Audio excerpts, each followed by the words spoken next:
Ian Blackford. I have to say that's not quite the point that the Secretary of State made when she seemed to offend all at the meeting of the Parliament in Edinburgh. Mr Speaker, Rape Crisis Scotland have been clear. Hanging benefits on proving trauma isn't a choice. It is a disgrace, and one which may well re-traumatise the women involved. The chair of the British Medical Association in Scotland has said it is fundamentally damaging for women, forcing them to disclose rape and abuse at a time and in a manner not of their choosing, at pain of financial penalty. Mr Speaker, this is the form, with a box for the child's name. What kind of society do we live in? Prime Minister. We live in a society where we have taken every care to ensure that this is dealt with in as sensitive a manner as possible. That is why the government took considerable time and made extensive consultations in putting the arrangements in place. As I say, nobody will be, no mother in these circumstances will be granted the exemption by dealing with job centre staff. They will be granted the exemption by dealing with specialist professionals. Scotman. Thank you, Mr Speaker. Can I add my support to the Prime Minister for the action she took at the weekend regarding the use of chemical weapons in Syria? Prime Minister, we have a huge disparity in Cornwall between average house prices and average wages. Many families earning between £15,000 and £20,000 a year would need to earn 10 times their income for an open market house, with the average salary in Cornwall being about £18,000 a year. The challenges of housing delivery are fundamentally different in urban areas compared to rural and coastal ones.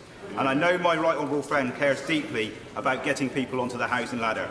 Will she therefore meet with me and a group of rural and coastal MPs to discuss how we can tackle this vital issue? My honourable friend raises a very important point, and he's absolutely right to do so.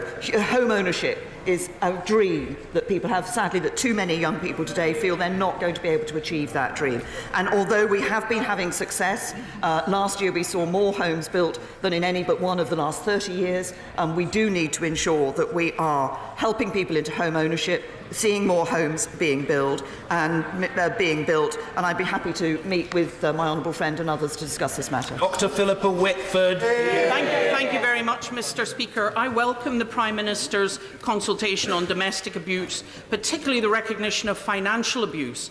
Yet the government insists on paying universal credit into just one household account, making women more financially vulnerable. 85% of abuse survivors say they wouldn't have dared request split payments as a special measure, as it would have worsened abuse. So will the Prime Minister listen to the calls of women's charities and make split payments of universal credit the norm?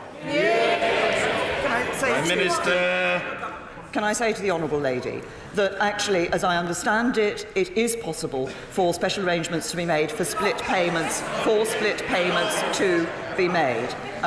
Domestic abuse, domestic violence is a terrible abuse, a terrible crime that we must deal with. But as I understand it, it is possible for arrangements to be made for split payments. David Treddinick. Is the Prime Minister aware that along the length of the A5 from the M1 junction to Staffordshire, over the next 12 years it's proposed to build upwards of 50,000 houses and develop 2,000 acres for new businesses? Is she further aware that this road is in part still single carriageway, and will she discuss with the Secretary of State for Transport releasing £10 million to get the next stage of the expressway project going? Thank you. Minister. To my honourable friend, I'm very much aware of the key role that's played by the A5 in the Midlands, and the plans for growth, the plans for new housing, as he has referred to, along the route, which is so important for him and his constituents. As he will know, we are already making investments in the A5, but I've heard his case for the A5, also promoted by Midlands Connect, and as has my right honourable friend, the Transport Secretary, and this case will be considered very carefully as we make decisions on further road investment. Nick Twigg. Thank you, Mr Speaker. A National Audit Report today says our armed forces are 8,200 people below their current requirements. The numbers leaving the armed forces has increased, and there are significant shortfalls in critical skills. But in the 2017 manifesto, the Tory party and the Prime Minister said we will attract and retain the best men and